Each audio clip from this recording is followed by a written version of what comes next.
Meus irmãos, abram suas Bíblias, por favor, no Apocalipse, finalzinho da Bíblia, Apocalipse capítulo 22.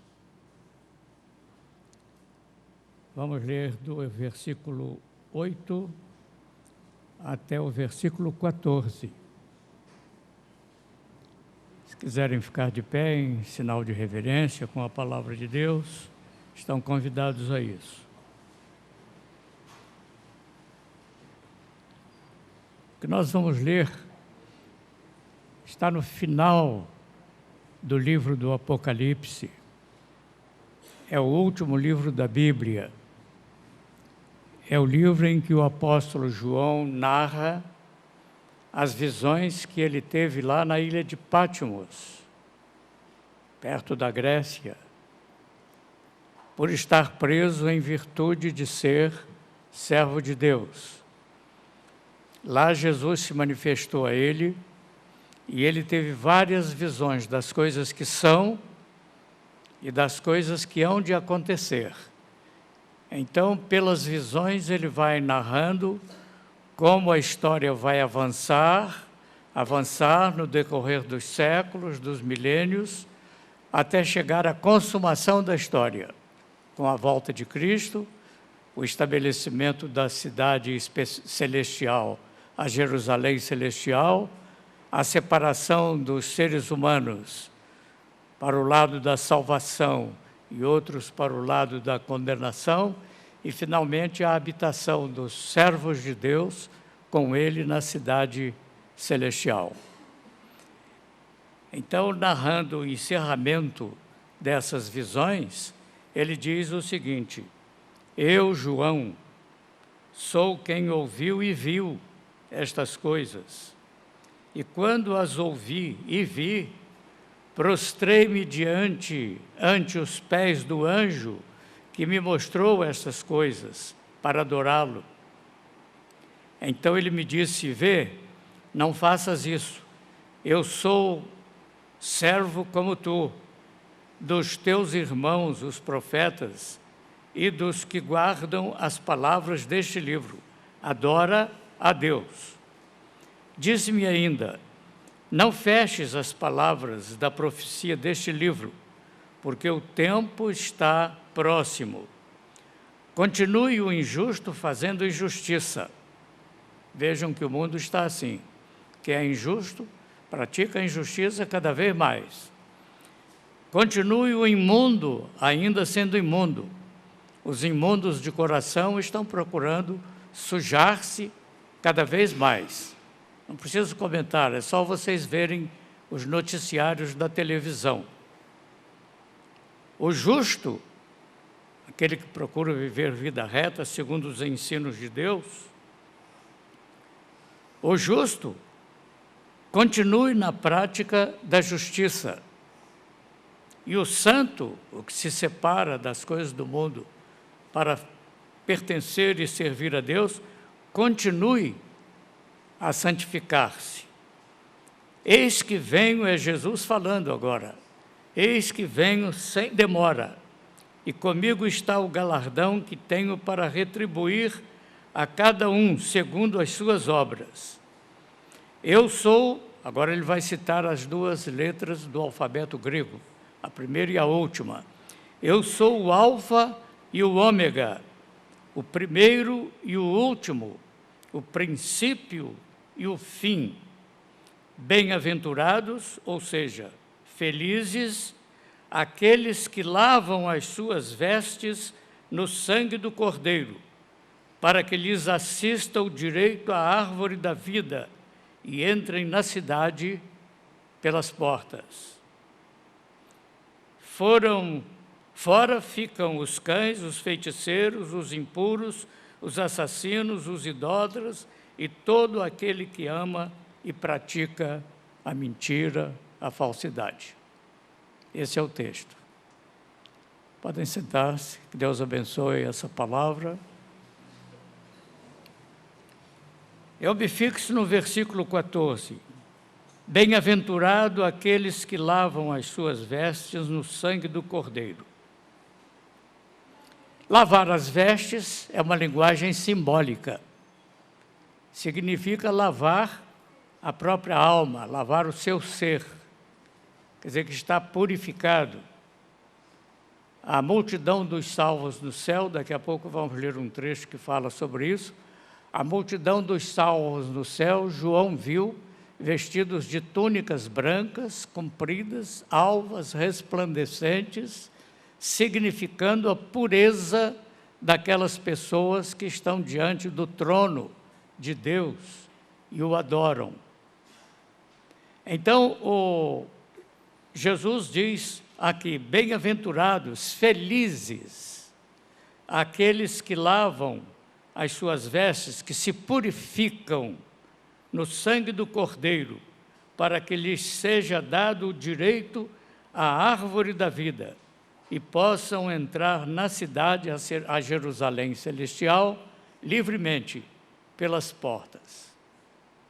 Oh, a felicidade daqueles que, no original a tradução literal seria essa, oh, a felicidade daqueles que lavam-se no sangue do Cordeiro. Felicidade é um tema universal. Felicidade é a busca de todo ser humano, de qualquer quadrante da Terra, de qualquer canto geográfico, tanto dos povos primitivos e dos aborígenes ainda de hoje, como os povos mais civilizados. Todo ser humano vive em busca da felicidade. Você já viu alguém dizer assim, oh, como eu quero ser infeliz nesta vida? Já viram alguém falar isso? Quanto aos filhos, já viram a mãe dizer assim, que os meus filhos sejam muito infelizes, é o que eu espero. Já viram isso? O que que todos buscam? O quê? Felicidade. Agora, o que é felicidade? Aí é que está o problema. Vamos dizer, aí é que está o nó. O que é felicidade? Para alguns, felicidade é ter muito dinheiro.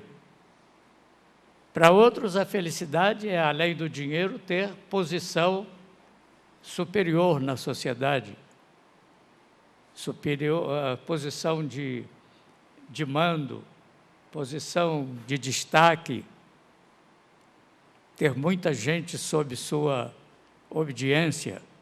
Para outros, felicidade é a vida bem desregrada, é comer muito, comer demais, escolher comidas esquisitas para comer, né? Por luxo, e comer muito e comer demais, a glutonaria. Para outros, a felicidade é a luxúria, é entregar-se aos prazeres carnais, aos jogos sexuais, enfim, a devassidão. Para outros, a felicidade é ter uma vida muito alegre, festiva, orgíaca. Já notaram como isso vai se manifestando, essa busca vai se manifestando na nossa sociedade, em todo o mundo? Quando eu era menino, o carnaval durava 3 dias. Depois passaram a pegar também o sábado. E agora como é que é o carnaval? Hoje já é dia de carnaval? Não. Mas ontem já havia ruas no Rio em que não podia haver trânsito porque os blocos carnavalescos já estavam na rua. Na Bahia, há cidades que festejam o carnaval durante 2, 3 meses a fio, sem interrupção. Orgia. Cantando, bebendo, se desnudando, tresloucando-se, com todas as imoralidades antigamente ocultas, agora às claras. Para pessoas existem que consideram a felicidade essa falsa liberdade de não ter limites, de soltar-se e dizer carnaval. Carnaval quer dizer carnes vales, que significa adeus carne, tchau carne, pouco estou ligando para nada. Como a Xuxa aconselhava as crianças, libera geral. Para muitos, isso é que é felicidade. Por isso é que a humanidade, embora buscando a felicidade, é cada vez mais infeliz. Há, por exemplo, milhares e milhões de pessoas para as quais felicidade é um modelo de vida, uma ideologia. Ideologia é o conjunto de uma ideia, uma filosofia, uma crença predominante e uma dominação político-militar, é uma ideologia. Então, aqueles que acham que determinadas ideologias são a felicidade do povo, que adota aquela ideologia ou porque recebeu por imposição, para eles felicidade é aquilo. Então, eles querem que todos os outros alcancem a felicidade e, por isso, eles matam quem não quer aceitar a felicidade que eles querem impor. Sabem que na Venezuela já existem guerrilhas cubanas infiltradas nas manifestações, atirando na cabeça das pessoas e matando pessoas que estão nas ruas, fazendo manifestação? É o comunismo querendo dominar as almas.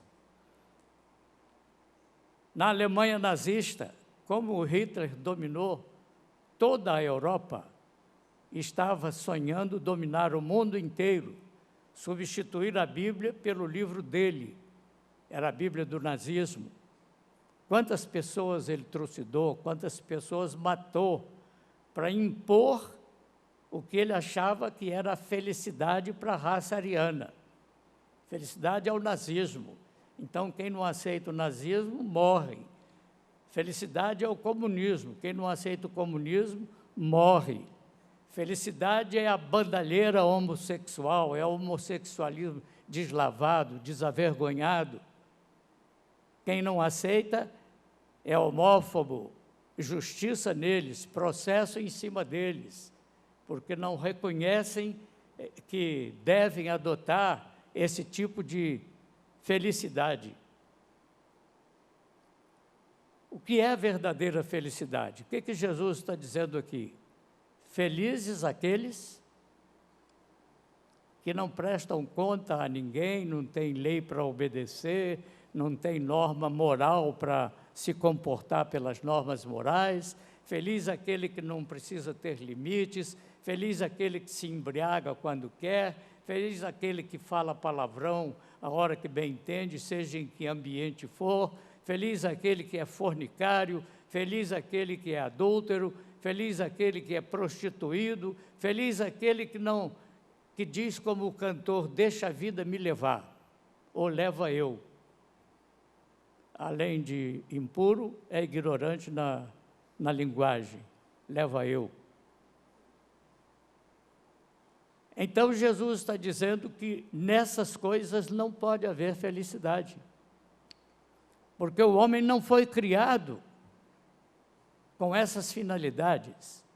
O homem foi criado para formar um povo inumerável de pessoas piedosas, de pessoas que adorassem a Deus, que formassem a família de Deus. Então, fora de Deus, fora dos propósitos de Deus, ninguém pode ser feliz. Quando eu pastoreava a igreja de Realengo e depois a igreja da Ilha do Governador, naquele tempo, todo dia de finados, as igrejas iam para os cemitérios fazer pregação. Não para os mortos, é claro, que não adianta, né? Mas pregação para quem ia visitar os mortos. Uma vez terminando aquele culto no cemitério, o diretor do departamento do governo, que geria os cemitérios no Rio de Janeiro, não sei por que razão, estava lá naquele cemitério. Deve ter ido verificar alguma coisa lá. Muito bem vestido, um alto funcionário do governo. E quando terminamos aquele culto que íamos nos retirando daquele ambiente, ele me chamou, queria conversar comigo. Eu fui lá na sala dele conversar com ele. Pensei que ele ia passar um carão na gente por ter feito aquele trabalho lá, sem pedir licença a autoridade nenhuma, né? Nós entrávamos e fazíamos. Mas não era isso, não. Ele quis falar sobre ele, sobre si próprio.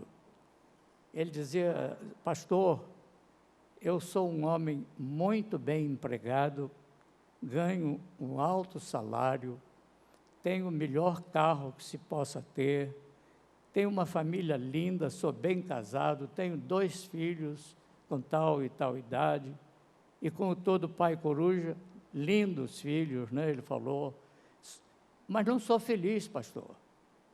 Bom emprego, ganho muito, tenho o que eu quero, moro em casa própria, casa boa, tenho o automóvel do ano, boa marca, mas não sou infeliz. E perguntou, por quê? Eu respondi a ele, porque você está fora do propósito de Deus. A riqueza não dá felicidade, não. Muitas vezes dá dores e até a pessoa morre por ser rica, né?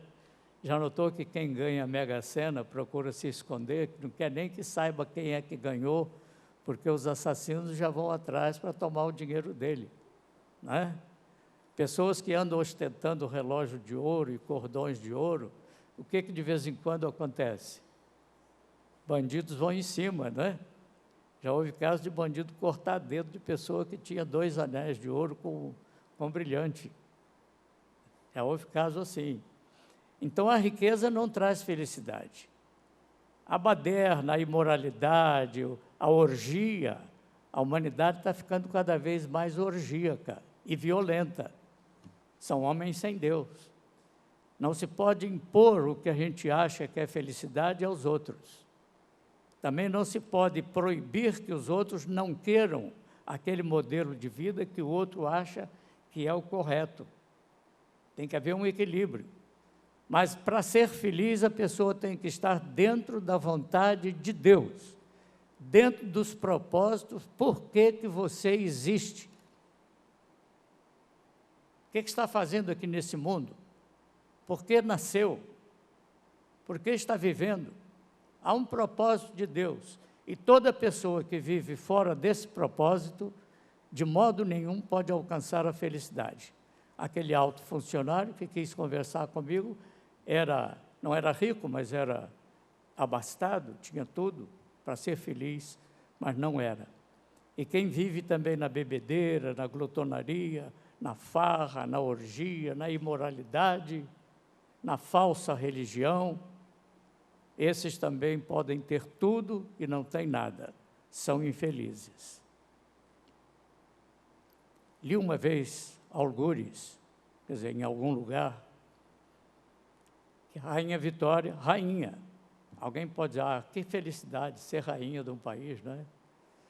A Rainha Vitória da Inglaterra teria dito na hora da morte o seguinte, levantou o pescoço com muita dificuldade, olhou aqueles ministros na sala, no quarto onde ela estava morrendo, e disse, senhores, metade do meu reino por mais 5 minutos de vida. Infeliz, né? Infeliz. E o filósofo Goethe, que pregava o ateísmo e que escreveu livros ensinando o ateísmo, na hora da morte, desesperado, levantou a cabeça e dizia, luz, quero luz, e morreu. Não era feliz. Mas o meu avô, que era servo de Jesus, uma vez chegou o recado lá em casa, Delci, vai correndo lá que o seu avô está morrendo. Eu corri para lá. O velho avô estava deitado lá na cama, olhos fechados, e o povo ali, os filhos, ali naquela tristeza. Eu pedi para cantarmos, eu avisto uma terra feliz, onde irei para sempre morar. Um tio que estava do lado disse, eu não posso cantar, então não cante, pense só. Cantamos aquele hino, oramos, daí a pouco o velho que estava morrendo abriu um pouquinho os olhos, deu um sorriso e disse assim, para todos ouvirem, quanta gente, olhando para cima, quanta gente, fechou os olhos, dormiu. Estava no propósito de Deus, ele viu muita gente no céu, na hora de morrer, né? Então Jesus diz: felizes aqueles que lavam as suas vestiduras no sangue do Cordeiro, que se purificam, que têm os seus pecados limpos, apagados, desaparecem os pecados. É não ser pecador, isso não existe. É ser um pecador perdoado, justificado, purificado, que começa a sua luta para não pecar mais. A característica do crente não é não ser pecador. A característica do crente é ser um lutador para não pecar. E João mesmo, escrevendo na sua carta, diz: se alguém pecar, temos no céu um advogado para conosco, o Paráclitos, o Espírito Santo. E se alguém confessar os seus pecados, ele, Jesus, é fiel e justo para nos purificar de todo o pecado e nos perdoar toda a iniquidade. Essa é a vida do que está no propósito de Deus. Eu não sei se aqui hoje há pessoas que ainda estão fora do propósito de Deus, ou se todos aqui são crentes em Jesus. Estou pregando em tese para todos. Porque aqueles que já são crentes precisam recordar essas verdades para se reexaminarem, para verem o valor que eles têm na sua vida, para não desprezarem esse valor. E também não se acomodarem deixando de passar esse valor aos outros que ainda não têm. Vou ler de novo. Bem-aventurados, felizes, aqueles que lavam as suas vestes, que se purificam no sangue do Cordeiro. Então, para ser feliz tem que ser purificado. E como é que pode ser purificado? Jesus disse: lavar-se com o sangue de Jesus, do Cordeiro, que é o Cordeiro de Deus. Como é que a pessoa pode se lavar no sangue? Se a pessoa se lavar no sangue, fica todo sujo de quê? De sangue. É uma linguagem simbólica, então. O sangue de Jesus foi o preço da nossa redenção. Jesus Cristo veio voluntariamente, deixou as riquezas do céu, ele é parte de Deus, como Verbo eterno, tornou-se homem, sem pecado, com a finalidade de morrer na cruz. E ele morreu aos 33 anos. Ele veio para dar a sua vida em sacrifício por nós. Derramou o seu sangue. Quando a gente fala em derramar sangue, pensa logo em ele crucificado, né? Mas Jesus começou a derramar o seu sangue por nós antes de ser pregado na cruz. Na véspera que ele ia ser preso, ele foi para o jardim do Getsemane com os apóstolos, e lá ele se afastou dos apóstolos e foi orar sozinho. E quando ele orava, angustiado, porque tinha que se tornar pecado em nossa hora, em nosso lugar, tinha que experimentar a separação de Deus.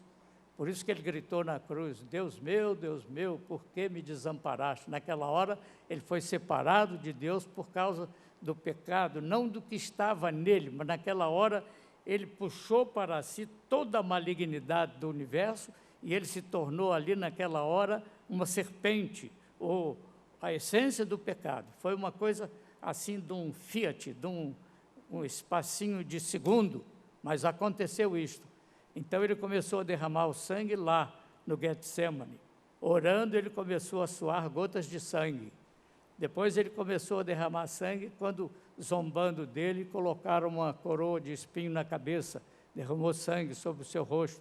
E finalmente, quando foi pregado brutalmente numa cruz, ele derramou o seu sangue até morrer. Lavar-se então no sangue de Cristo é aceitar esse sacrifício que ele fez voluntariamente por nós.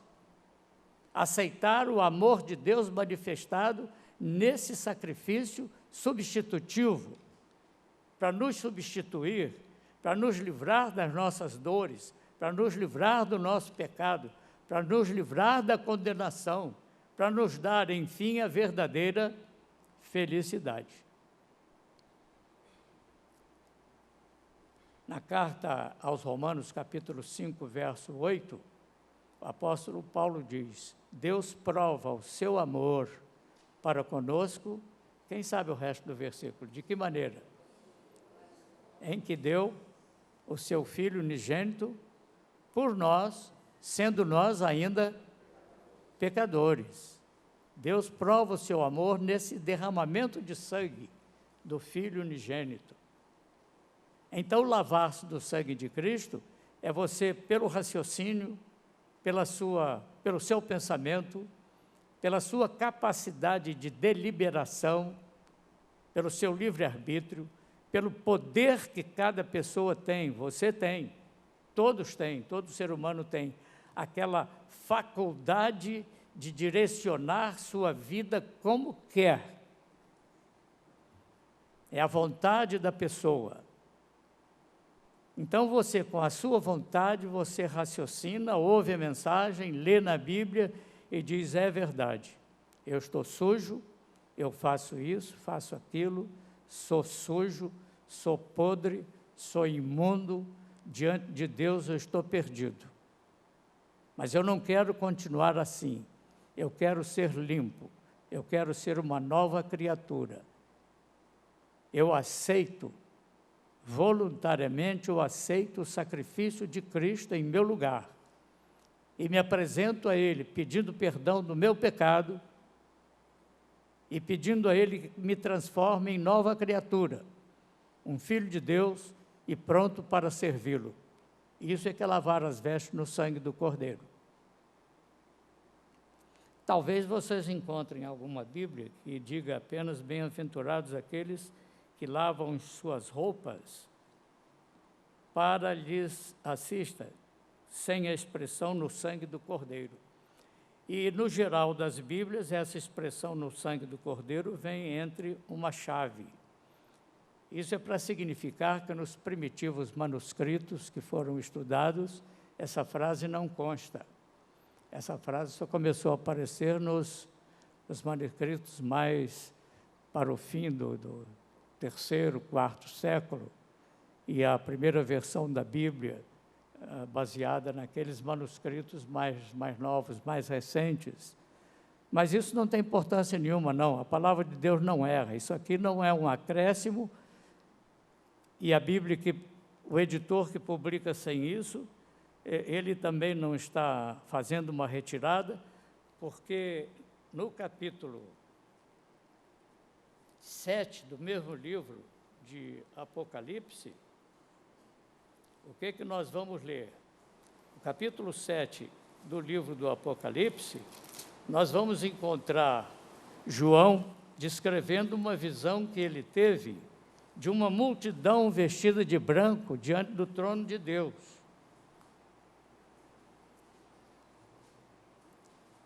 Capítulo 7, verso 13. Um dos anciãos que estavam diante do trono de Deus tomou a palavra dizendo: estes que estão vestidos de vestes brancas, quem são e de onde vieram? O anjo perguntando a João. E eu lhe respondi: meu Senhor, tu é quem sabes. Então ele me disse: estes são os que vêm da grande tribulação, os que partiram da terra em grande tribulação. Quase todos partem em grande tribulação, tem uns mais, outros menos. Mas ele se refere aqui aos perseguidos, que foram trucidados, mortos. Lavaram as suas vestes e as alvejaram no sangue do Cordeiro. Então, o que está lá no Apocalipse 22 é exatamente o que já está no capítulo 7, 22. Então, pertence à palavra de Deus. Não é para se tirar, não. Está lá. Felizes aqueles que fazem os dessa multidão, que lavam as suas vestes no sangue do Cordeiro, que se arrependem, que aceitam Jesus como Salvador, creem no seu sacrifício, pedem perdão, confessando seu pecado, e se humilham diante dele, dizendo: Senhor, usa-me para o que quiseres. Esse está lavado no sangue de Cristo.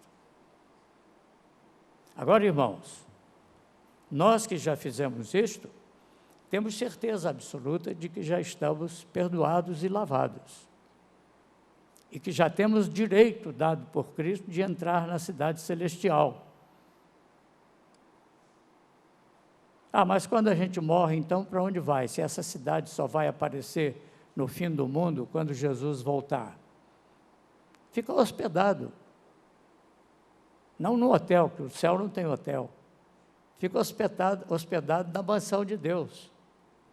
Todos os que morreram, e ainda os que vão morrer, vão ficando hospedados no próprio céu. Quando chegar o momento de Jesus voltar, todos esses que morreram através dos séculos vão voltar formando a comitiva de Jesus. Já pensaram? Que multidão! A trombeta tocando, e alguém fica aquele barulho no mundo inteiro, o mundo inteiro na Ásia, na África, na América, na Europa, na Oceania, todo mundo ouvindo aquela trombeta tocando. E o que é isso? De onde vem isso? E olham para o céu e veem aquele deslumbramento, aquela luz enorme. E então Jesus, cheio de glória, descendo do espaço infinito, descendo com uma multidão incontável, os anjos do céu e mais todos os milhões e bilhões do que foram salvos, lavando-se no sangue de Cristo, através dos séculos e milênios. Esses todos vão voltar. Os parentes de vocês que já morreram, os meus parentes que já morreram, a minha Terezinha, como eu dizia, minha Terezinha, depois passei a dizer a Terezinha de Deus, né? E a minha primeira esposa, Dinalva, a Dinalva de Deus, elas estarão no meio da multidão. Os seus filhos estarão no meio da multidão. Seu marido estará, sua esposa estará, seu neto estará, seu avô estará, sua mãe estará. Todos os crentes virão com Cristo. E então ele estabelece o tribunal. E todos vão ressuscitar. Esses que estão vindo do céu, os que estiverem aqui serão transformados, e Jesus vai fazer a separação. Para a direita, os que foram lavados, e para a esquerda, os que rejeitaram, foram rebeldes, preferiram as coisas do mundo a ter essa felicidade, então vão para o lugar que preferiram. Também não seriam felizes no céu. O que uma pessoa que vive procurando imundícia vai sentir de felicidade no céu onde tudo é puro? Lá não tem prostituta para ninguém. Lá não tem bebida para ninguém tomar porre. Lá não tem jogo para ninguém cair na jogatina. Lá não tem molecagem para ninguém demonstrar o que é. Lá só tem coisa santa. Lá só tem coisa de luz. Então, essas pessoas que gostam do mal, não se sentiram felizes lá. Então, Deus não é injusto em botar essas pessoas no hospício, o hospício do universo. Lá eles ficam trancados eternamente, porque não tem jeito. E os que estão com Cristo vão para Jerusalém Celestial, e ponto final na história. O apóstolo Pedro diz que essa terra onde nós moramos vai ser destruída com um grande estrondo em fogo, e o planeta Terra acaba, a ordem, os planetas, tudo acaba, e Jesus diz: eis que crio novas todas as coisas. E nós estaremos lá vendo essas novas coisas. Os perdidos estarão em trevas eternas. Essa é a mensagem. Se alguém aqui entre nós ainda está perdido, se preocupe com isso. Tenha medo disso. Tome juízo e se entregue a Jesus, hoje mesmo, agora mesmo. Não vou fazer apelo para vir à frente, não, mas aceite Jesus aí, e depois, ou ainda hoje, dê o seu nome aqui ao obreiro que estava aqui dirigindo na frente, e pede as orações por você.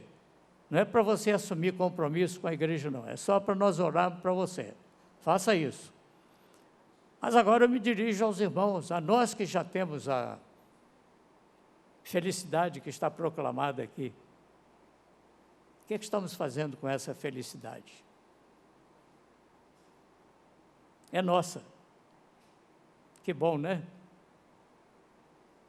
Aí a gente está num bairro cheio de condomínio, apartamentos com porteiro eletrônico, aí nós nos desculpamos para não trazer pessoas à igreja, para não trazer visitantes, para não evangelizar. É um bairro difícil, de classe média alta, e todo mundo trancado nos apartamentos. Conversa fiada.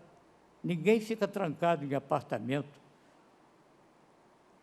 A população de Icaraí está nas ruas, está nos shoppings, está nos consultórios, estão nos gabinetes de fisioterapia, estão nas piscinas aí dos clubes. Os mais pobres, classe média menor, que não tem carro, estão às centenas e milhares nos pontos de ônibus aí, esperando para andar de um lado para o outro. Você passa num ponto de ônibus, está cheio de gente de paradinho, esperando. Você vai àquele parque chamado Jardim de São Bento, que multidão que está lá, não permite distribuir folheto lá dentro, porque aquilo é da Igreja Católica, não entra nessa coisa não. Que não se entende por que é público e ao mesmo tempo é da Igreja Católica, a Igreja Católica é que manda, não pode distribuir panfleto lá dentro, não se preocupa. Fica na porta e quem entrar recebe, quem sair recebe, na rua, onde os camelôs estão. Os comunistas estão tentando vender a felicidade, entre aspas, deles, num ponto aqui da rua Gavião Peixoto, com outra rua ali, lá perto da casa do pastor Dalton. De vez em quando, 2 ou 3 jovens comunistas estão ali vendendo jornal comunista. Já me ofereceram. A gente tem que conversar com eles. Os que têm umbanda em casa, as mulheres adivinhas, as cartomantes, os macumbeiros, você encontra vários deles distribuindo folheto aí nas calçadas, em Icaraí, perguntando se tem problema para ir lá resolver. Que lê a mão, que lê a sorte em carta de jogo. Eles distribuem os folhetos deles. Não é só folheto de propaganda de roupa, de calçado, de bolsa, não é isso não. É propaganda de religião. Estão lá na rua. Nós estamos onde?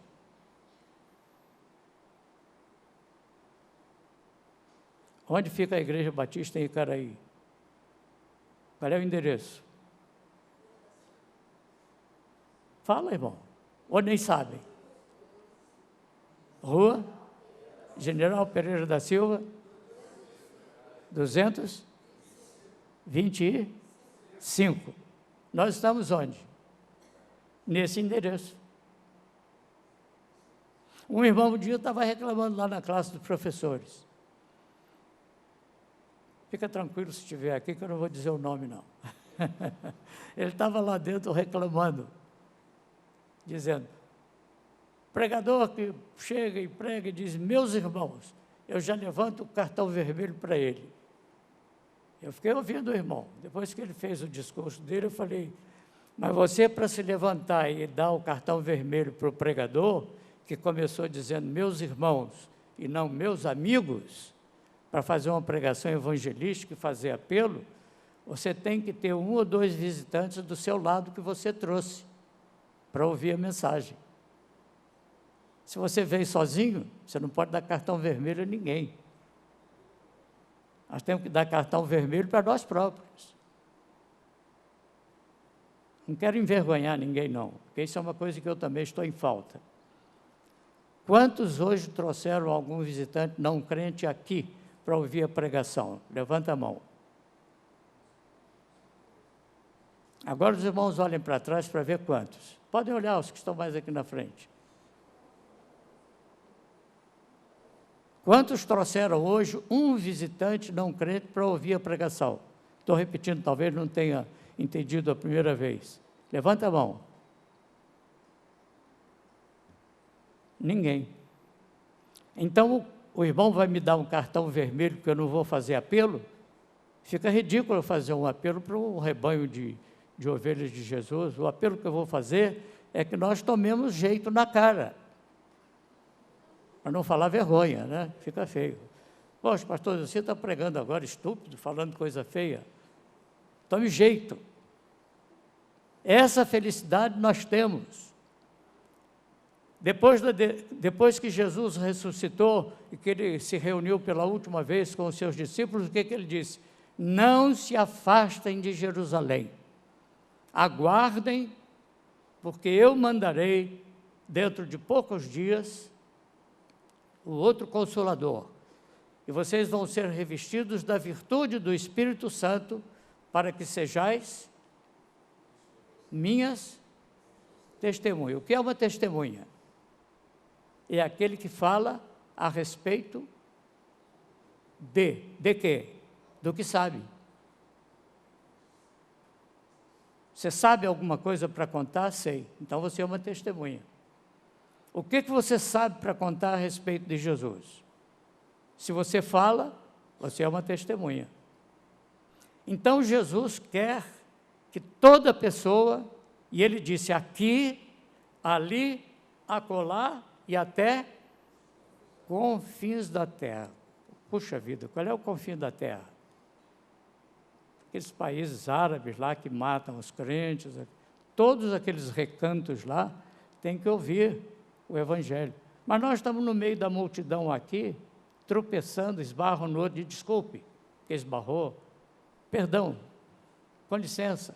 Às vezes está tão cheio assim de gente, tem que com licença, e é difícil passar de tanta gente.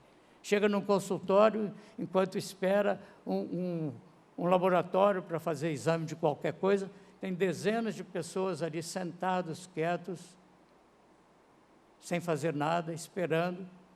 Nós somos testemunha. Aí chama o número 32, aí você corre com o seu papelzinho, vai lá, faz o seu exame, volta para casa. Nós não temos nem na mão um material para dar a uma pessoa, para despertar curiosidade. Nem isso fazemos. Eu vou começar. Já fiz, antigamente com Terezinha a gente fazia, eu vou começar agora sozinho.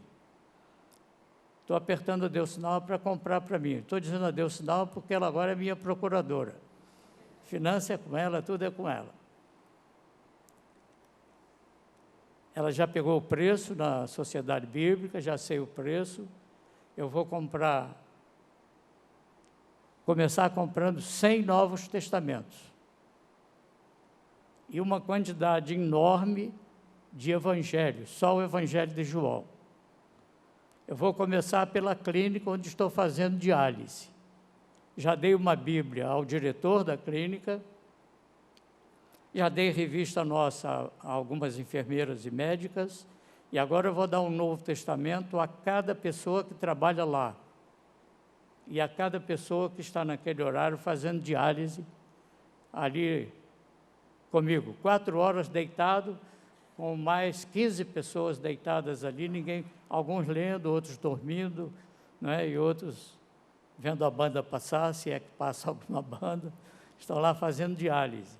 Alguns bem velhinhos, já quase morrendo, já nem andam, tem que sair de cadeira de roda. Por isso, quando vem um auxiliar daquele para me ajudar da cadeira, aí quer me calçar o sapato, aí já estão me conhecendo, né? Se eu vou entregar os pontos, daqui a pouco quero que eu saia de cadeira. Como é que diz? É ruim, né? É ruim.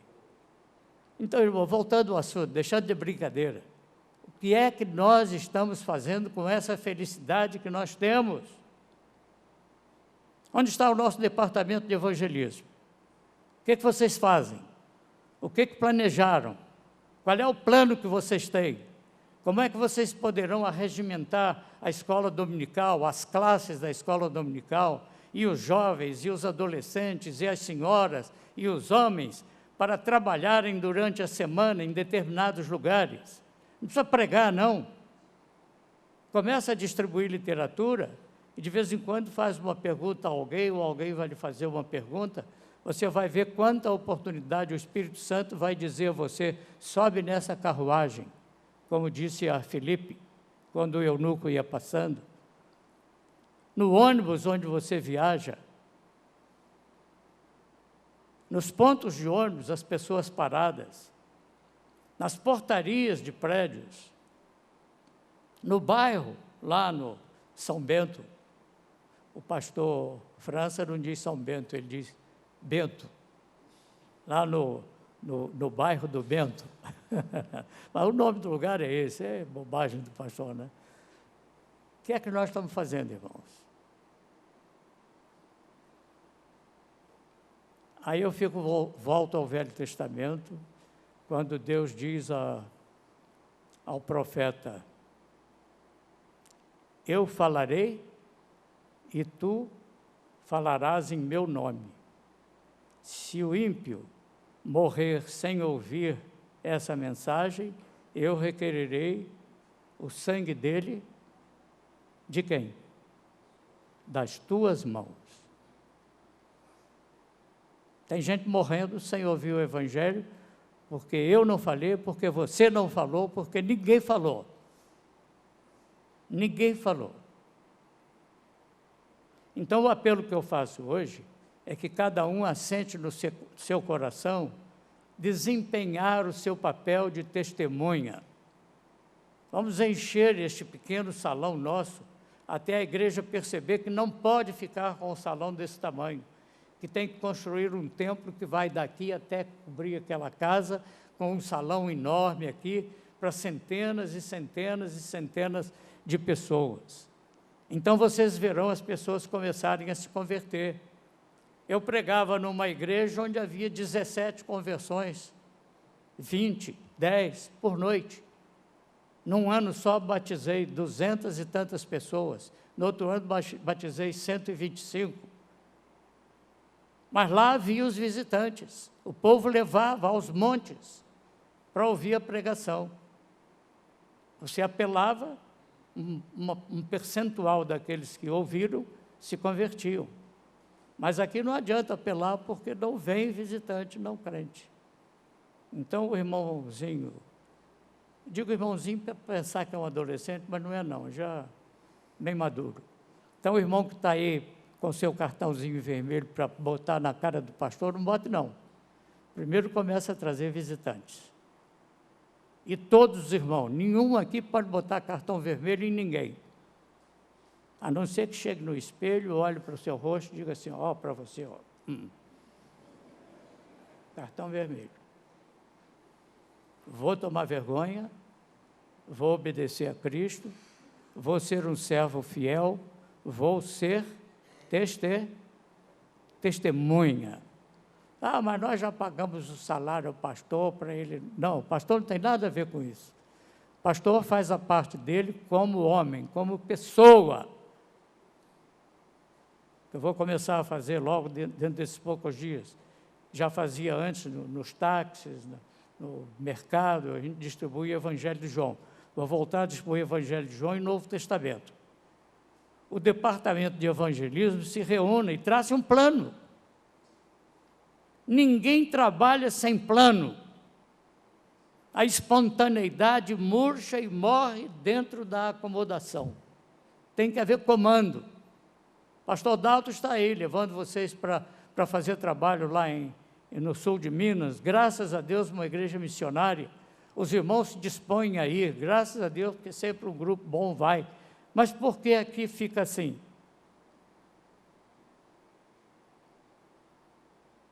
O apelo que eu faço é esse: a partir de hoje, cada irmão distribuindo folheto, pastor Dalto, põe ali os folhetos para você apanhar, você nem precisa comprar, é só pegar ali, na mesa ali, se terminar ele pega mais, centenas, e vai colocando. Presidente ou diretor do departamento de evangelismo, trate de convocar os membros desse departamento e pergunte o que vamos fazer para encher a igreja. O departamento de evangelismo existe para isso.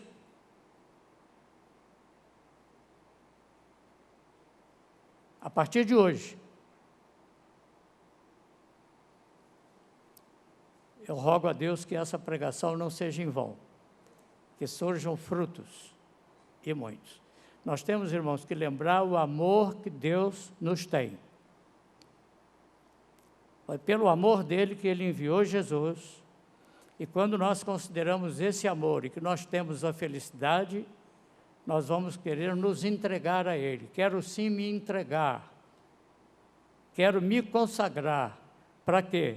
Para levar essa felicidade aos outros que ainda não têm.